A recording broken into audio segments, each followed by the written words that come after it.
Saudara, seorang kepala desa di Kabupaten Deli Serdang, Sumatera Utara ditangkap petugas unit Reskrim Polsek Sunggal usai merampok ponsel mahasiswa di Kota Medan dengan modus mengaku sebagai polisi. Dalam aksinya yang dibantu dua rekannya, sang kepala desa juga menganiaya korban. Dari rekaman CCTV memperlihatkan detik-detik kepala desa di Kecamatan Hamparan Perak, Kabupaten Deli Serdang menganiaya dan merampok mahasiswa di Jalan TB Simatupang, Medan. Bersama dua pelaku lain, ketiganya merampas telepon seluler mahasiswa usai mobil yang dikendarai pelaku terlibat kecelakaan dengan sepeda motor yang dikendarai korban.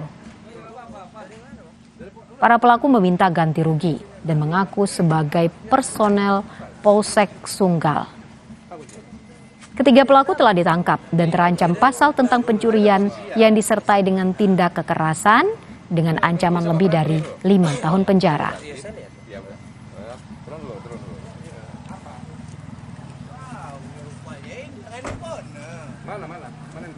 Korbannya adalah saudara Abzi Kulani Iswar, alamat Dusun 1, Jalan Semen Sirip, nomor 99, Kecamatan Sunggal, 23 Februari jam 21.15.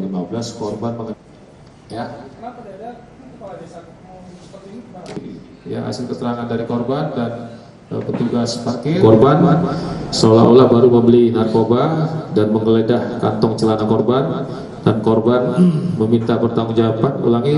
Para pelaku meminta pertanggungjawaban korban atas kerusakan mobil yang lecet tadi, sehingga korban cekcok mulut dengan terlapor, dan terlapor tersebut menyuruh korban untuk menghubungi keluarga korban. Namun pada saat itu tidak bisa.